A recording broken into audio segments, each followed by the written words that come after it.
I step out on the field or like when I like get into like a training mode or whatever, like I just have this like fierceness. Like I just want to, like, honestly, like I just want to be the best. And I think that can be kind of isolating and polarizing at times, where it's just like I don't understand, how do people just not naturally have that, or how is it not just like their priority to like be the absolute best or to beat everybody or to like, kind of be that like showstopper.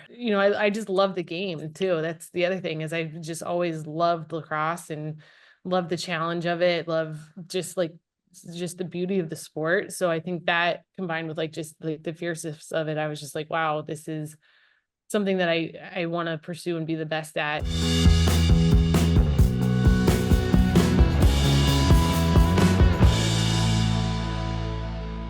Welcome back, or welcome to Grateful and Full of Greatness. I'm your host, Mark Lassini. On this podcast, I sit down with guests who, in my opinion, live their lives with the pursuit of greatness in mind. This platform allows me to discuss and to explain strategies that go into reaching peak performance. This is episode 61. Our guest is Devon Wills, head coach of Harvard Women's Lacrosse. Devon is a member of the National Lacrosse Hall of Fame, arguably the best goalie in the history of lacrosse. She is a multi-gold medalist, world champion, and All-American. The first female drafted to Major League Lacrosse, Devon was a goalie for the New York Lizards. Closing in on 2 decades as a collegiate coach, she continues to lead by example and pay her greatness forward. Knowing Devon for a while now, I can speak to her relentless work ethic, humility, and desire to win. I'm super excited for this one. Devon, thank you so much for coming on. No, thanks for having me, Mark. This is exciting. It's quite an intro. You got it. I've witnessed it firsthand. I mentioned it there in the introduction. Your assistant coaches emphasized it the first time I was on campus. Your lacrosse pedigree speaks to it. Your work ethic and hard work is where I'd like to start. Where does that come from, and have you always had it? Yeah, I think I have to give all the credit to my parents, to be honest. My mom is very similar. She's the work, hard, play hard. She leads by example.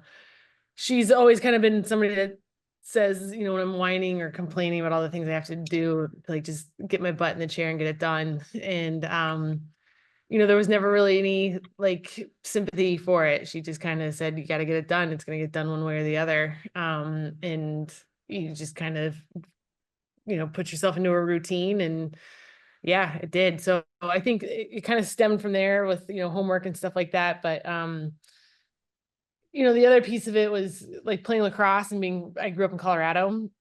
So obviously like a non-traditional area. And every time I like play or, did any sport, I really wanted to just like step out and be the best. Whether I played ice hockey growing up, whether it was on the ice or, playing lacrosse. And it was in my head always like somebody out there is working harder than you. Like somebody in Maryland is seeing better shooters or getting better practice and better coaching. So what are you going to do to compensate for that? And so it was always something that like I felt like somebody was like chasing me or I was chasing them. Maybe it was different every day. But that's kind of where it came from, was just that like fear of like, what is somebody else doing, and how can I catch up to them, or how do I stay in front of them? I could speak to the non-lacrosse op-ed, and maybe we'll go there, but we're only pushed by pain and pleasure. And what I'm hearing you say, it was more kind of pain for you. You were fearful that somebody was out working you somewhere. Yeah. And, I hate to say like it was pain, but it was just something that like, well, I want to be the best, but somebody might be in a better situation. And how do I kind of overcome that? And sometimes it was probably making up the obstacles and putting them in front of me, which might have worked against me at times.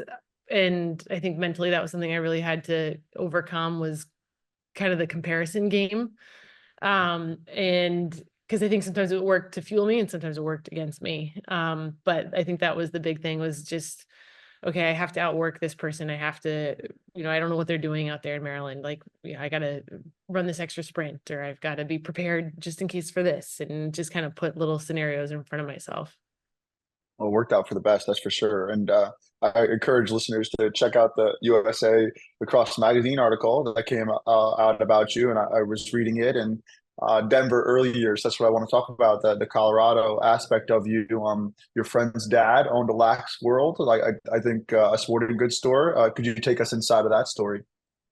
Yeah, so around the corner, one of my best friends, he had played college lacrosse, I think. I don't even honestly know, but he owned Lax World as like a side. He was like a construction contractor. And like you went into the store and there was like a rack of lacrosse shorts and maybe some t-shirts and then like a wall of like 10 sticks. Like it was the most bare bones lacrosse store you've ever seen.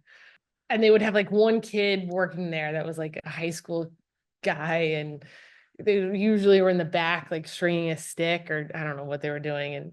And yeah, he kind of introduced lacrosse to like our neighborhood and started a little youth league. And we'd go down to that store with my friend's dad, and he'd have to go pick something up or whatever, and they had like these videos of like the 1996 and 1998 national championships for the men. So it was like Princeton versus Syracuse, or Syracuse versus UVA, or I think there was like a Hopkins one. And you were supposed to like rent these tapes, but they would just like let me have them. And I swear I just watched them over and over and over again. And Mm. Chris Sanderson was the goalie for UVA. And I mean, he was legit. He did everything that I wanted to do. Like he was an active goalie. He came out, he hit people, he intercepted, he ran the ball down the field. So I was like, oh, he can do that. Why can't I do that? Mm. So that's kind of where like, that store and like just the placement of those tapes like kind of changed, my whole life and like the way I approached the position. And then it was my dad who was kind of like, oh, run it down the field for me. That was awesome. Like do it again. And so he thought it was like for him, and um I never told him it was just something I like to do too, but it just like had this like internal like ties to so many different things. And like, again, I credit that store. And like, again, it was so bare bones looking back, Mm. that it changed everything, honestly. Awesome. I think about a time I was invited by Peter Lawrence, who runs NXT, to a lacrosse summit in Atlantic City.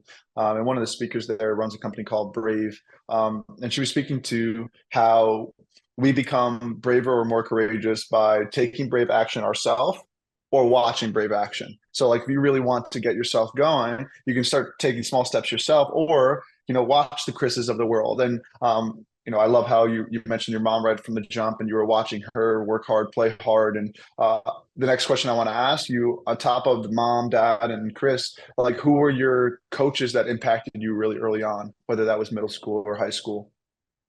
Yeah, I actually had one of my hockey coaches.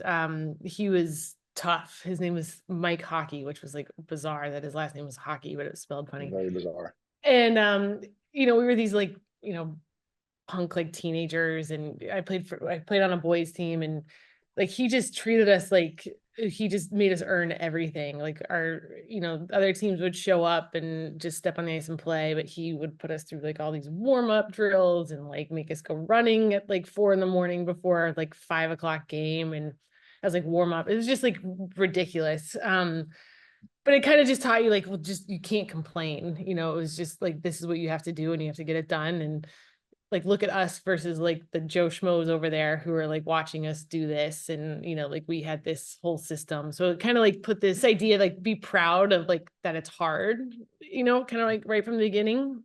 But for lacrosse, Susan Stewart, her nickname was Stewie. She was a goalie for Team Canada.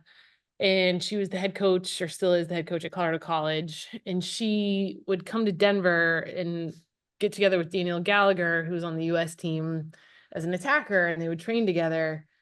And, so I kind of started lacrosse a little bit late. I started in like 8th grade, and somehow like Stewie and Danielle just kind of like adopted me. I don't remember why, but I think Danielle did like private lessons with somebody, and I kind of like got dragged along. And then one day they were just like, Devon, we're going to meet. You want to come with us? And eventually Stewie just stopped getting in the cage, and Danielle would just be like firing these shots on me and doing all sorts of crazy things that she would do. Like, she was, creative back then with like her wooden stick and like the whole thing. And Stewie would just give me little pointers and little tips. And they just, again, like they never asked for money. They never approached my parents about anything. It was just kind of like they took me under their wing as like this little project. And Daniel's still like one of my very good friends. And I see Stewie every once in a while when I'm back in Colorado, but it's like they really changed everything, and they were the ones that kind of like inspired the whole, like, hey, there's a US level of this, and I'd get to watch them and I was like, wow, I want to do that one day, kind of thing. Mhm. Mhm. I'll tell you, Malcolm Gladwell, who's behind Outliers, talks about like these circumstances that really lead up to that person being an outlier, right? So like, yeah, you could see their story, where they've come to, but if you really look back, they were given these seemingly serendipitous parts in their story where, the fact that you had Ed Gallagher shooting on you. I was speaking to Blaze Reardon, and he said part of the reason why his unorthodox approach at goalkeeping was the Thompson brothers. You didn't know where they were going to shoot from, when they were going to shoot from at Albany. And, that's what I heard in your story as well, as you're seeing these repetitions. And then Andre Agassi, whose book Open was just, it's a tearjerker almost because his story is so amazing. He said that his game was plateauing, and the ball spitter that used to just loop over the net, they came out with a new one that could put spin on it. So it kept like taking his game to a whole nother level when it was plateauing. So it's pretty cool to see the analogies there. Now I want to point to like what kind of made you successful on top of this step in, want to be the best. You have Mike Hockey that's pushing you really hard to the point you can't complain, just like your mom was. But on top of like work ethic, what would you point to as to what made you really successful from 8th grade into high school?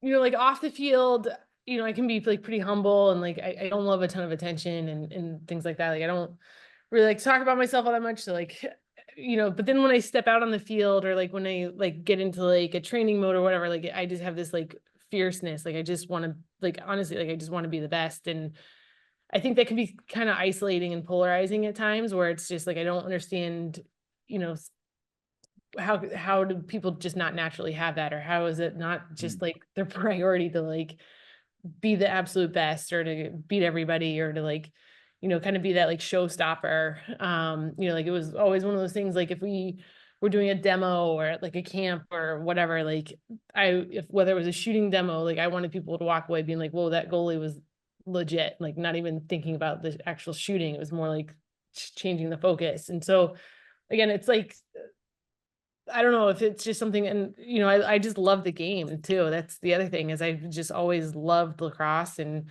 love the challenge of it. Love just the beauty of the sport. So I think that combined with like just the fierceness of it, I was just like, wow, this is something that I want to pursue and be the best at. And I still have that, when I'm coaching, I still am like, oh God, we got to be the best. Or when we're recruiting, it's, how are we going to be the best? How's this kid going to help us be the best? And again, sometimes like the expectations don't line up, but I think it's getting to be at a better point with all of that.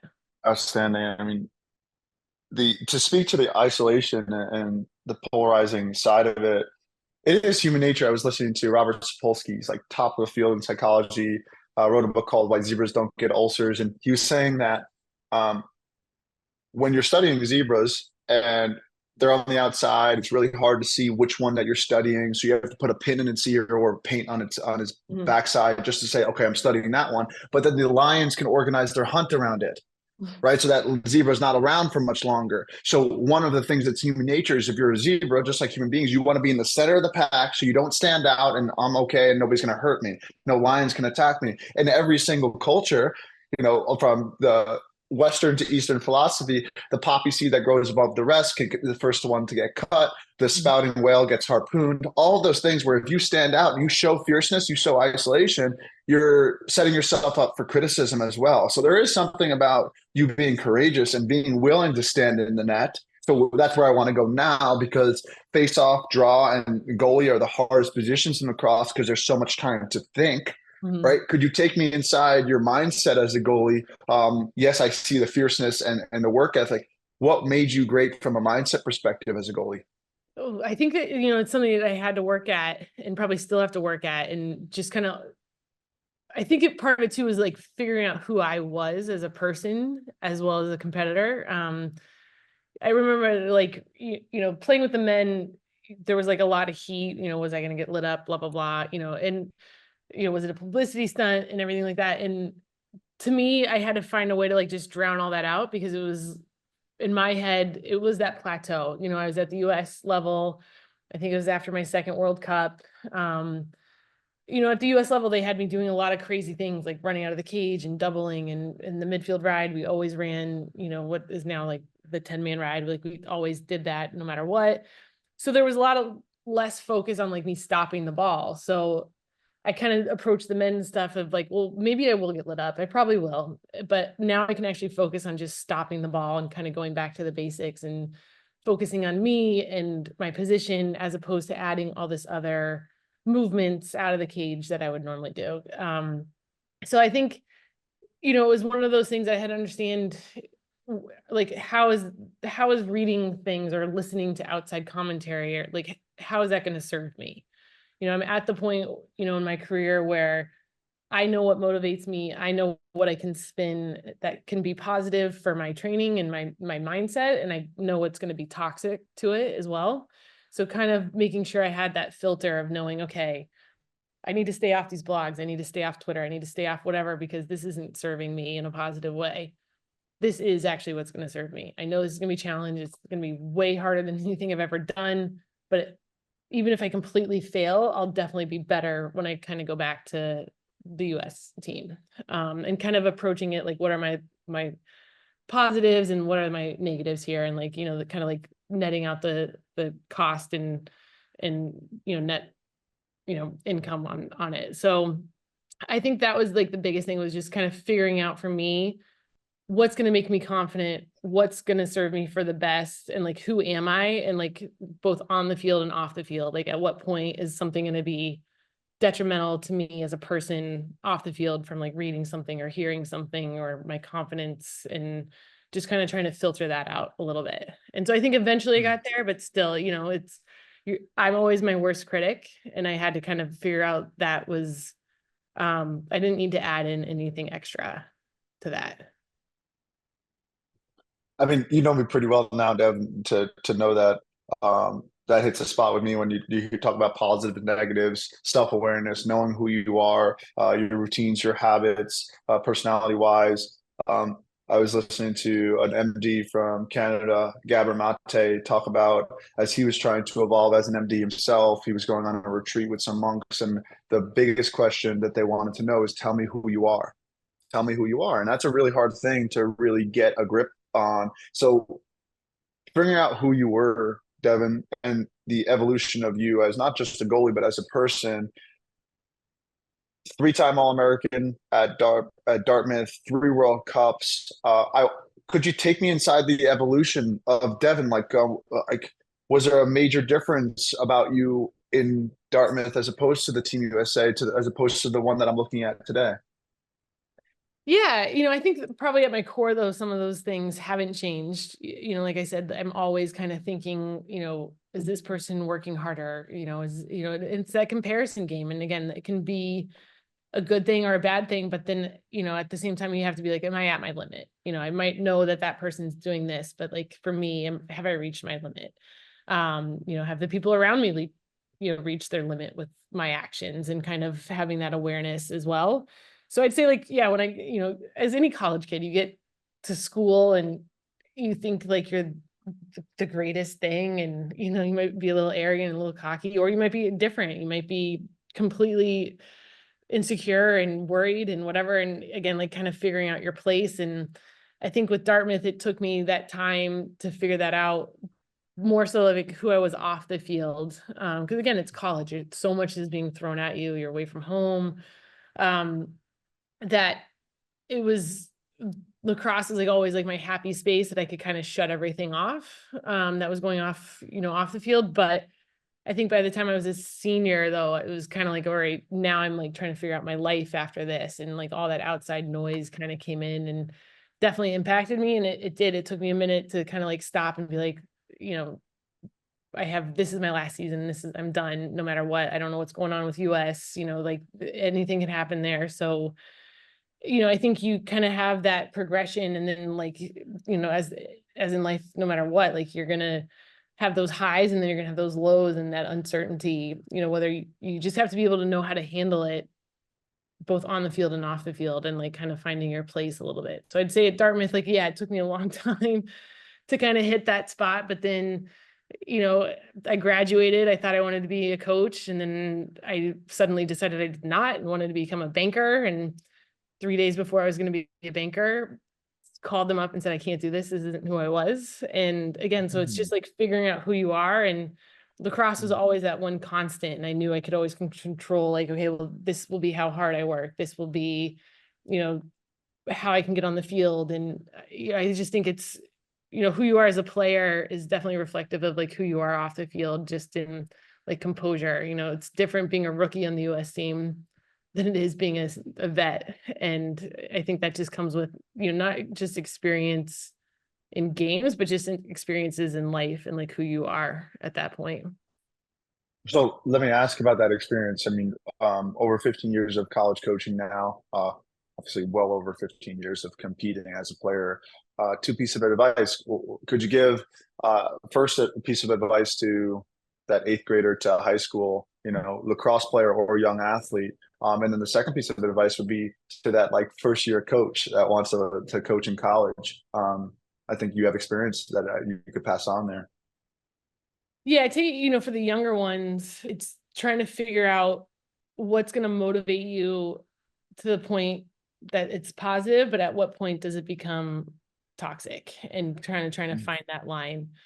The recruiting process and everything that goes on now and just all of youth sports, there's just so much comparison. The parents are such a big part of that as well. And you just have to figure out, like, is this going to help me in the long run, this comparison, and thinking about that. And it can be really, really hard, but again, taking the time, and Mark, you talk about this all the time, but like, journaling or reflecting like on who you are, what's important, where were you last week versus this week, what's changed, is it good, is it worse, little things like that. It doesn't need to be over years. So I'd say, like, you're never going to stop growing as a person. You're never going to stop learning, but it's kind of understanding at what point does your motivation sources help you or hurt you, and kind of finding that balance. And then, for those first year coaches out of school, um, it's a grind. It's hard. It's really, really hard, but that's where you kind of have to fall back on your roots of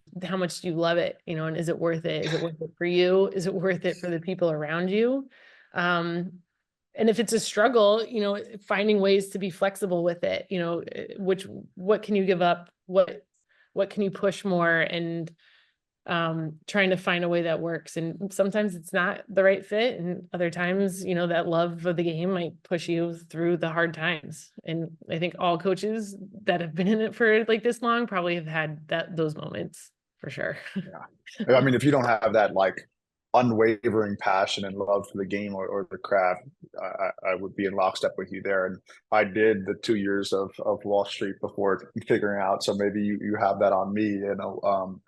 Crisis prevented is probably better than crisis managed. But I had to take that Yeah. leap of faith. You brought, two questions ago, the highs and lows of it. And if there is a high that really stands out throughout your lacrosse journey, I do want you to mention that. But I think what listeners could definitely relate to, as opposed to being the best goalie that ever played the sport, is the lows. So if there's one or two lows that you could point out, and how you got through those in your lacrosse journey. Yeah, I mean, I could probably go to the lows first, just because again, those are things that like kind of push me. Yeah, I'd say like my senior year in college, like I just wasn't seeing the ball. Like there was a lot of expectations and pressure that I was feeling from outside, world. And mind you, this was before like, social media really took off. Like Facebook was just starting. So like, I can only imagine the pressure that like real kids feel now with all that added in, but it just felt like, I'd gotten some attention. So I felt like I had to be perfect all the time, whether it was like every save and, every interception. And it was like so egocentric at the, like looking back at it, I'm like, I was just like focusing just on me, not like what the team needed me to do. Um, and I think that was really hard to kind of come to, was, all right, I just need to like just do my job at this point, not try to be the flashiest person on the field. Like being the best doesn't mean I'm making like these flashy plays all the time. It's just doing my job and being part of the mold. And that could easily be the best. And I remember I just like couldn't get myself out of it. And so I went to the men's practices at Dartmouth and had them shoot on me. And it just kind of, again, like helped me reset of like, I can only focus on the ball right now and just the basics. Otherwise, again, like I'm going to get hurt or I'm going to do something silly. And my coach didn't know about it, which is probably a good thing. And so again, like it kind of, I had to like work my way out of it with like an extreme that was like, it's either going to be painful, like literally painful, or I just have to focus on something simple. So like that helped me kind of get out of it. Yeah, some of my highs, I mean, my 2009 World Cup was a big one. It wasn't just that we won, but it was the team. We were all rookies. None of us had ever played in a World Cup before. Australia was the defending champs. It was in Prague, you know, like our pregame meals were like McDonald's, like the food was just not great. But no, it was such a tight knit group that like we just knew we had each other's back. And it was like, you know, my World Cup since that one, like we'd have blown teams out, and like this was like a pretty tight game. And actually I got a yellow card and was out for a while, and it got even tighter. And so then, you know, it was like, again, it was like one of those like moments like out of a movie. And it was just like the team was just an incredible team. And, you know, we did something that nobody thought we could do. And it being my first World Cup too, like that was special for sure. Love that. And it comes down to like what was tighter? Was the score tighter, or were you guys tighter? And it sounds like you guys were. I love the dichotomy of what you just gave from the highs and lows. At least that's what I would resonate with me. You know, I've heard it said this way: there's no technical difference between thinking only about yourself and feeling miserable. And I think when you're just only thinking about yourself and not outside yourself, and then you're part of this 2009 team where there's, you know, Devon's not thinking about Devon. You're thinking about this person, this person, this person, this person. And it like literally pulls you outside of yourself. There's, you know, a huge mental component to that, rather than being external rather than being internal. Where would I go next? I guess the thing I would say is inside those players that you were playing with, if you want to point out any of those on the 2009 team, what do you look for in your recruits and in your players that I'm sure some of your teammates had in that 2019? Oh yeah. I mean, that team just had like so much personality. Like Acacia, you know, she's now the head coach at BC. She's going to be the next World Cup coach. She's probably one of the best teammates I've ever had. And it's funny because, you know, she and I met at the Vail tournament in high school. So it was kind of like we'd known each other forever and had always been against each other. But, you know, stepping on the field with her, you know, it was always like a constant conversation back and forth, you know, like I'd be talking to her, she'd be talking to me. I mean, the whole defensive group that year, I mean, Amber Falcone, she was still in college, or she was our youngest player, or maybe actually, no, she was. Sarah Bullard was our youngest player that year. But Mitchie Ellers, but they're like, everybody was funny and had like this great little personality, and nobody took themselves too seriously, and nobody took the coaches too seriously. That was another big thing, was that we had an interesting dynamic as a team that year, and our coach was really tough on us. And so like we were just like found a way to like find the joy and the toughness a little bit. And those people in particular, because we were the ones typically getting yelled at. But so again, like it's just, there was like this bond that we all had, knowing that we'd gone through like such a hard tryout process to get there. And then finally, once we were there, it was like, okay, we're here. We're not going to let anybody get through us. And it was a group, and our energy was all on point together. And it was just like an amazing team to be a part of. And it's actually my 2017 World Cup was really similar in terms of the personality. And I'd say like that was, you know, probably one of my second favorite teams to be a part of. You know, this whole idea of like the funny and playful nature of it, I hear that a lot when it comes to the mastery of any craft. It's not just sport. When you work so hard at something, you can be childlike, you can be playful, you can have fun with it. And I think that until you've worked so hard and you feel like you've mastered your craft, you will always have that tension. So now I go back to the point that you said, find positive motivation that moves you until it becomes toxic. So I want to ask you about that. whether that comes up in your life how do you recognize when you're, okay, Devon, you've gone too far. I'm working too far, or this is becoming limit. Because that's where like everything gets really tense. And I'll just share one more idea. Uh, when you're struggling with a relationship in your life, there's no laughter for the last few weeks of it with that person, right? Everything's so intense, everything's so uptight, and the same thing goes with us as people. So I guess I would ask you, um, how do you recognize that limit, that toxicity, and then how do you get through that? Um, yeah, you probably actually, for me, like sometimes I haven't noticed it until I'm out of it. I think it's taken work and work and work to the point where, you get exhausted and then you just kind of force yourself to reset. Um, yeah, I'd say that's part of it, like just knowing yourself. And again, like kind of knowing, okay, this is how I'm feeling, and kind of doing those like mental checks, at the end of the day of like, how's my body feeling?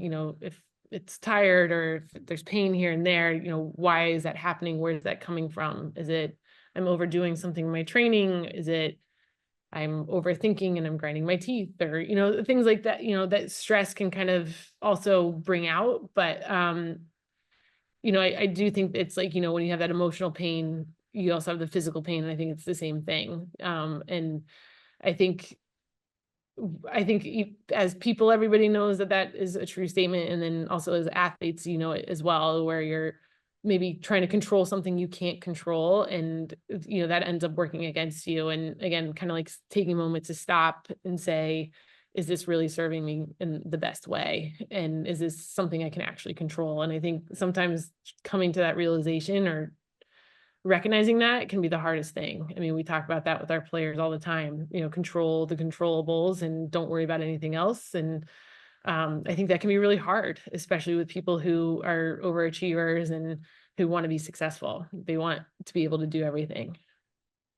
Speaking of doing everything, I where I thought you might have go on that answer is, I mean, you also have a family at home. So when you're done looking after dozens of women on the work front, you go back to a family, and then you also have recruiting to focus on. So I guess I would ask more of a simplistic question: that how do you find the time, and how do you handle the stress holistically, because you do have a family at home as well?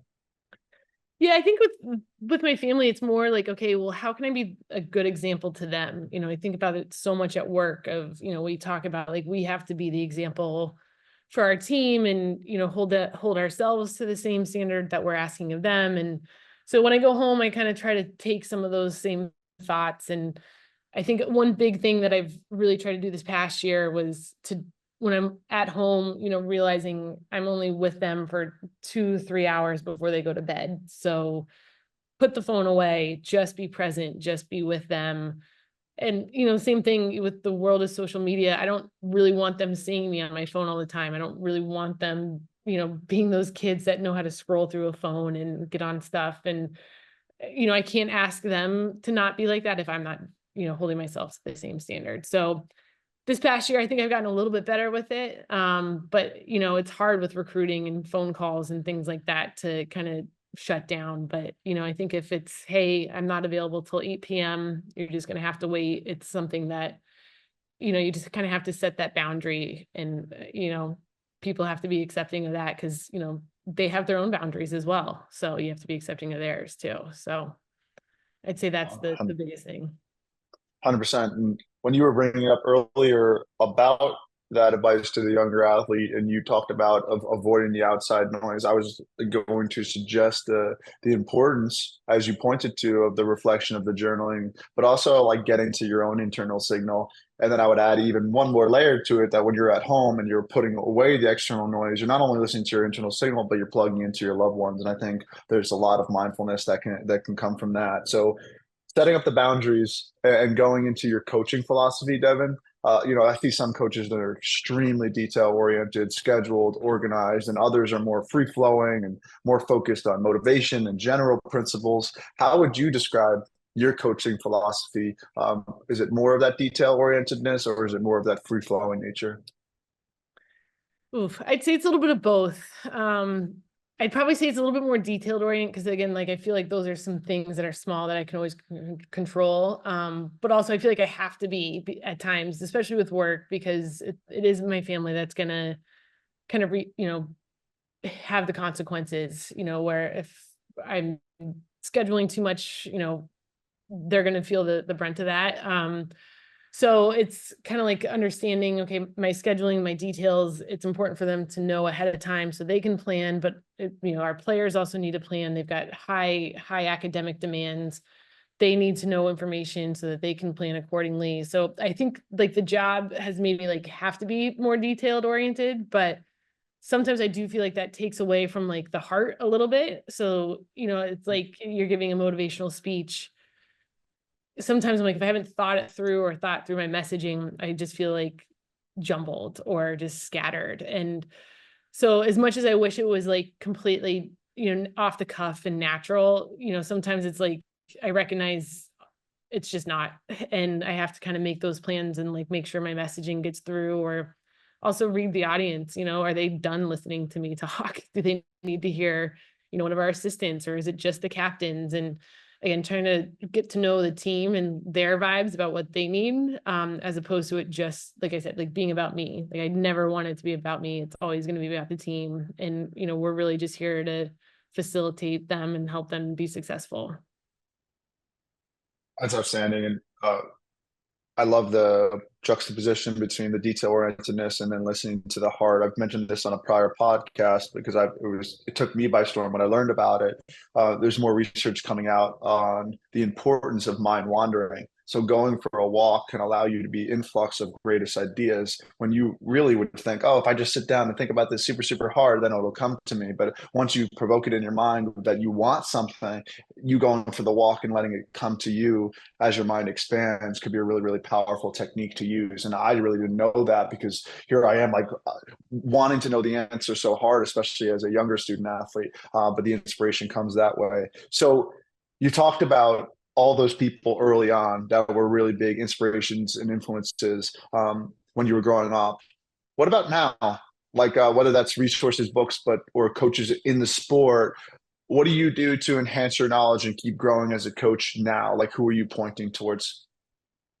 Yeah, I think it's a lot of successful coaches out there, even from like other sports. Little things will like kind of pique my interest, whether it's a book or a quote, to then kind of really read into something, whether it's like Gino Armiana and Mike Krzyzewski. It's nothing about like X's and O's or anything like that, but just more about like philosophies and how different everybody is in their approaches, can just really be incredible. And again, it's like knowing who you are as a coach, and because you never want it to feel like stolen, or like that you're just faking it from somebody else. You want it to be authentically your message, but at the same time, coaching is kind of, it's teaching. So if something has worked, why wouldn't you try a similar tactic? Or why not learn from your peers? So again, I've tried to, like with books and podcasts, or just little quotes here and there, it's been helpful to just kind of have like access to those things now, which is where probably social media has been beneficial. But I think it's still kind of understanding your own narrative and what you're trying to achieve and what your program is like. And, you can't take one mold just because it worked at UConn and force it in on your players if they have nothing similar to, what he has, and again, it's kind of understand. And I think as a young coach, that's probably something that I struggled with too, of, well, they do this at Northwestern and they do this, here, and trying to make sure like you're trying to be that person or be that culture. And if it's just not a good fit, you have to kind of stop and change course. And I think it takes a while to realize that. And also as, coaches, sometimes I feel like we're reluctant to admit we were wrong. And so it can be one of those things like you just have to kind of swallow it and just be like, yeah, I was wrong. We need to do something different here. And whether it's small changes or discussions with your staff, I think that's the big thing. But it's just a knowledge of like knowing who your team is, who you are, what your message is, what your values are. And I think those are the things that you need to put the time into way more than the X's and O's.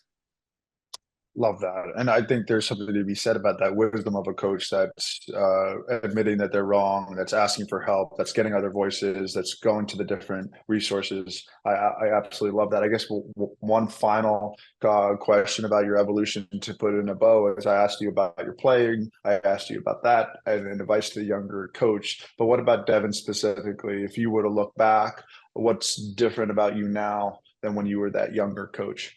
I probably am way more patient now, to the point where I feel like sometimes it might come across as being like too soft or too easy. But I've also kind of maybe since having kids, like recognized, when I'm screaming and yelling, they're not hearing anything I'm saying.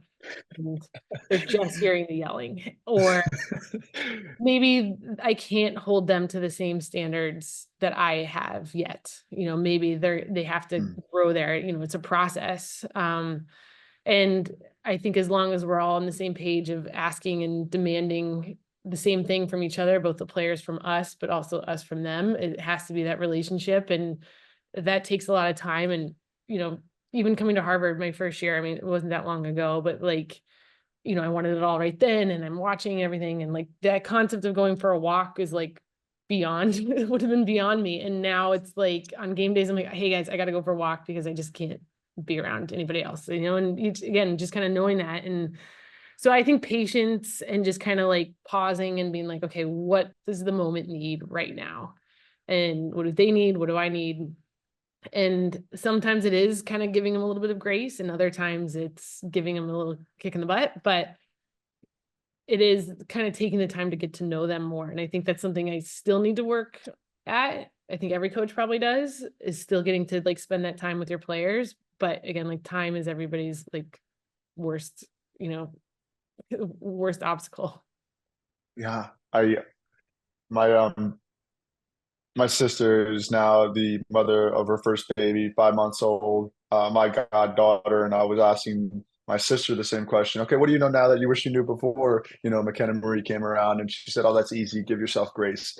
And like as a new mom, I just wanted to like get everything perfect. And then less than 1 week later, I was listening to a Caitlin Clark interview where she's going from Iowa to the Fever, and somebody was asking about her journey, and she said, "Oh, when I came into Iowa, I was supposed to change the program. I wanted to be perfect," similar to kind of the low that you were talking about your senior year in college. And she said, "Now I know," and you'll hear it if you look for it with Caitlin Clark. She said, "Oh, I just need to give myself grace." I'm like, that's so weird. My sister said it. Now Caitlin Clark saying it, and then you just said it, like the kids have given me more patience and I have to find more grace. So there's something about that slack that comes with the lack of needing to be perfect.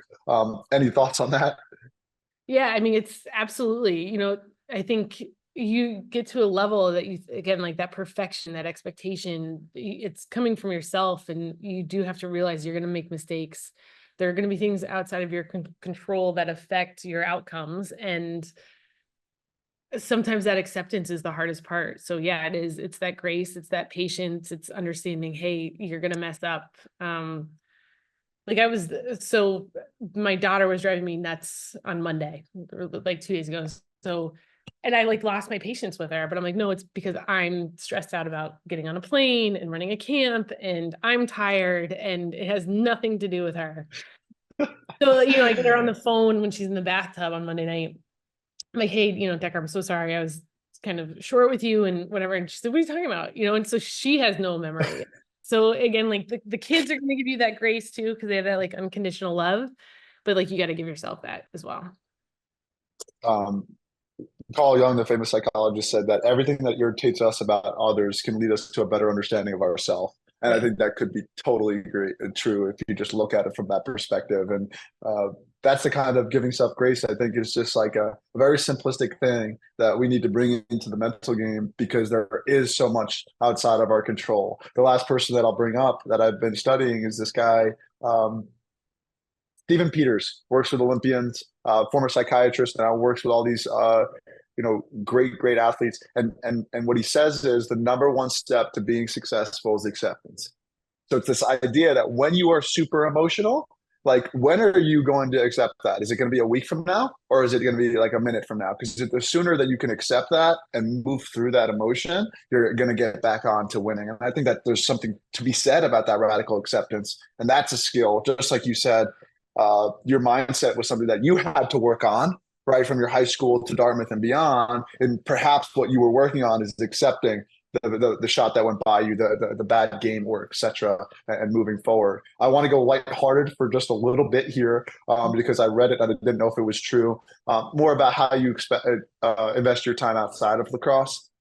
I saw on one website that you're into karate. I don't know if that's true at all, but is there anything else outside of lacrosse that you like to invest your time in? Because somebody listening to this is like, wow, I'm learning a lot from Devon, and she seems so relentless and fierce and fire in her belly, and I got to learn a lot. But is there any other lighthearted side of how you invest your time outside of lacrosse? Yeah, karate was probably from I was like in middle school, so I have no idea where what article that was from. But no, I like Very to, cool. I grew up in Colorado, so like the mountains like breathe new energy into me. So like I love to go hiking. I love to go fishing. I'd never catch a single thing, but I love to go fishing. So it's like those are the things like just getting back into like, nature has always been like a good reset for me. But I think now it can be just kind of like hanging out with the kids and just like having like a good snuggle with them and just being like, all right, we're here right now. And, but yeah, I love doing all other stuff, any sport outside of lacrosse is also fun, tennis, soccer, or anything like that. Again, I'm not particularly great at some of those other things, but, I like it for sure. Oh, I love it because I think many people would say, listen to this and be like, okay, yeah, Devin spends 120 hours on lacrosse per week, but Yeah. it's good to see that you have that Right. outside as well. Yeah. Um, Final couple questions would be several years now into the head coach of Harvard Women's Lacrosse. What are you excited about, and what are you looking forward to in the future of the program? Yeah, I mean, I feel like we're really headed in like the right direction just in terms of like our team culture. I think you've obviously been a huge part of that with working with our team and defining those values and the goals. I think we've in the past like we've talked about it like almost like check a box, and it was I think really kind of putting the time and the energy into talking about who we are as a team and moving forward that has helped us. Again, successes on the field are going to be one thing, but it's just like that feeling when you're at practice and that everybody's on the same page, and that when we're around our players, that again, like we've got this common interest and this, we might be totally different in age and interest and whatever, but we've got this one thing that kind of binds us together. And so I think it's been really great to see kind of like the direction we're headed in terms of culture, and hopefully that's going to benefit us out on the field. But I mean, I loved our team last year. I loved their personality, regardless, like we had our ups and we had our downs on the field and off the field. And, I just loved them to death. And I think we've got another great group coming in. And I love them. I think they're like, I'm really pleased with like just the people that we've had come into our program. And, it just makes going to work. It's not work. It's just getting to go hang out and have fun and, do something that we all love. Oh, I mean, the emotions obviously there, and I can tell just by being around you and how you treat it. Am not surprised, but also surprised by how much you spoke about, like in that last answer and all the way through the podcast, like figuring out who we are, and you saying knowing yourself, and then you saying figuring out who I was, and then having that like self awareness, team end of it individually goes such a long way. My last question, and it's usually how I wrap things up. Grateful and Full of Greatness is the title of this podcast. You pointed to a lot of the people you have gratitude from the 2009 team all the way to mentors and role models you had. But on the greatness side of the piece, yes, you are a humble individual, but I would have to ask you your definition of greatness. And you've been around such great players, great athletes, coached them as well. How do you know when you see it, and how would you define greatness? I'd say it's that they make everything look easy, or like make everything look planned. Like watching teams or like sometimes I'll watch other programs or, even scouting. I'm like, they all just seem to know exactly what's going to happen next, and I think that's something that, maybe I haven't given us enough like credit on at times of like, wow, when we're good, like everybody is on the same page, and like, I think I still have that like fear that somebody's chasing us, whether or not it's somebody we're playing and we end up, totally blowing them out of the water, like on film. I'm like, oh my God, they look like they're so all in it. And, but I do think that like, watching like a Becca or a Kenzie, like they just seem so confident. They just seem like they know exactly what they're going to do next and so under control that it's just like, it was all part of the plan. And I think that's something that when I'm like looking at greatness and great individuals and great teams, it just looks like they all know what they were going to do next before it even happened. And it's just, they're so connected. And I'd say like, that's something that, I've always tried to do, is try to just make things look easy, even when they're not. It could be said that like life is made up of that like chaos and order, that detailedness and that freedom, that like creativity of being chaotic in your own personal self. And like, as I'm sure you made unconventional stops as a goalie. And I think when you really look at it, if things get really too orderly and you're squeezing the water too tight, you don't know what's going to happen to people. But it also can't be oceanic where things are like no one knows what they're doing, the ball's going everywhere. But I think if you can find that right like balance of giving them the right playground to play inside of and allowing their creativity to thrive, they're all on the same page and they're making it look easy. So I think that's one of the hardest things about coaching is finding how constrained or tight you have to be and then letting them flourish inside of it. So Devon, thank you so much for your time. Grateful for our growing relationship. And any final thoughts? No, thanks for having me, and hopefully there were some good things in here. I don't know. No, it was brilliant. And like I said, I loved how much you pointed out to the knowing yourself, the self-awareness, and the growth that'll come from that. I think you give them and listeners a lot to think about. So thank you so much, Devon. Great. Thanks, Mark.